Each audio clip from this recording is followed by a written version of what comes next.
ഗുരുവായൂർ ക്ഷേത്രത്തിനെ എല്ലാ കാലത്തും വിവാദ കേന്ദ്രമാക്കാനും ഗുരുവായൂർ ക്ഷേത്രം പോലുള്ള ഒരു മഹാക്ഷേത്രത്തിൻ്റെ പരിശുദ്ധിയെ നശിപ്പിക്കാനുമുള്ള ആസൂത്രിതമായ ശ്രമങ്ങൾ കുറേയേറെ കാലമായി നടന്നു വരുന്നതിന് ധാരാളം ഉദാഹരണങ്ങളുണ്ട്. റീൽസുകൾ ചിത്രീകരിക്കുക, ക്ഷേത്രത്തിലെ ഏറ്റവും പരിശുദ്ധമായ കുളത്തിനെ അശുദ്ധമാക്കുക, ക്ഷേത്രത്തിന് സമീപത്തുള്ള തുളസിത്തറയെ മോശമാക്കുക, അല്ലെ ക്ഷേത്രത്തിന് സമീപം ഈ ടൂറിസം പ്രാധാന്യത്തോടുകൂടി ഏത് തരത്തിലുള്ള പ്രവൃത്തികൾ ചെയ്യാനും തുറന്നു കൊടുക്കുന്നൊരിടമാണ് ഗുരുവായൂർ എന്ന് വരുത്തി തീർക്കാനുള്ള ശ്രമം. ഇത്തരത്തിലുള്ള ശ്രമങ്ങൾക്ക് ശക്തമായ മറുപടി നൽകേണ്ട ഒരു കാലഘട്ടമാണിത്. കാരണം കേരളത്തിലെ തന്നെ ഏറ്റവും അധികം ഭക്തജനങ്ങൾ എത്തിച്ചേരുന്ന ഒരു ക്ഷേത്രമാണ് ഗുരുവായൂർ ക്ഷേത്ര സന്നിധി. അവിടെ കൃത്യമായ രീതിയിലുള്ള ചില നടപടിക്രമങ്ങളുണ്ട്. എല്ലാ ക്ഷേത്രങ്ങളിലും, പ്രത്യേകിച്ച് തിരുവിതാംകൂർ ദേവസ്വം ബോർഡിൻ്റേതും മറ്റ് മഹാക്ഷേത്രങ്ങളിലുമൊക്കെ തന്നെ അഹിന്ദുക്കളായിട്ടുള്ള ആൾക്കാർക്ക് പ്രവേശനമില്ല എന്നുള്ളത് വളരെ കൃത്യമായ നിയമത്തിൻ്റെ അടിസ്ഥാനത്തിൽ ഉണ്ടാക്കിയിരിക്കുന്നൊരു മാനദണ്ഡമാണ്.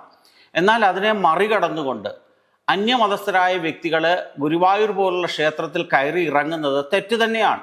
അപ്രകാരം നിയമം നിലനിൽക്കുന്ന കാലത്തോളം അത് പാലിക്കാൻ എല്ലാവരും തയ്യാറാകേണ്ടതാണ്.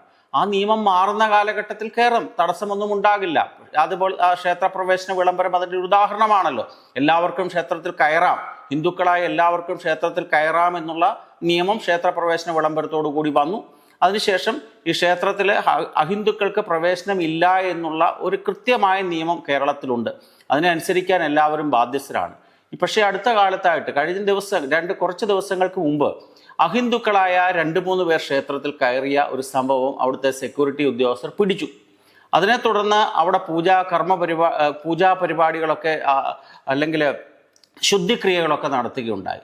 അതിന് അവസരമുണ്ടാക്കിയ, അതിന് കാരണക്കാരായ വ്യക്തികളിൽ നിന്ന് അതിൻ്റെ ആ തുക ഈടാക്കുകയും അതിനീ ആവർത്തിക്കാതിരിക്കാനുള്ള കൃത്യമായ നടപടിക്രമങ്ങൾ ഉണ്ടാകുകയും വേണം. ഏത് ഭക്തൻ ഗുരുവായൂർ കയറിയാലും അയാൾ ഹിന്ദു ആണ് എന്ന് ഉറപ്പുവരുത്തേണ്ട ബാധ്യത ആ ദേവസ്വത്തിലെ സെക്യൂരിറ്റി ജീവനക്കാർക്കാണ്. അതിനുവേണ്ടിയുള്ള ശ്രമങ്ങൾ അവരുടെ ഭാഗത്തുനിന്നും ഉണ്ടാകണം. ഗുരുവായൂർ എന്ന് പറയുന്നൊരു ടൂറിസ്റ്റ് പ്രാധാന്യമുള്ള സ്ഥലമല്ലല്ലോ, ഒരു ഹിന്ദു ക്ഷേത്രമാണ്. ടൂറിസത്തിൻ്റെ രീതിയിൽ ആർക്കും കയറി ഇറങ്ങാനുള്ള ഒരു സ്ഥലമല്ല ഗുരുവായൂർ.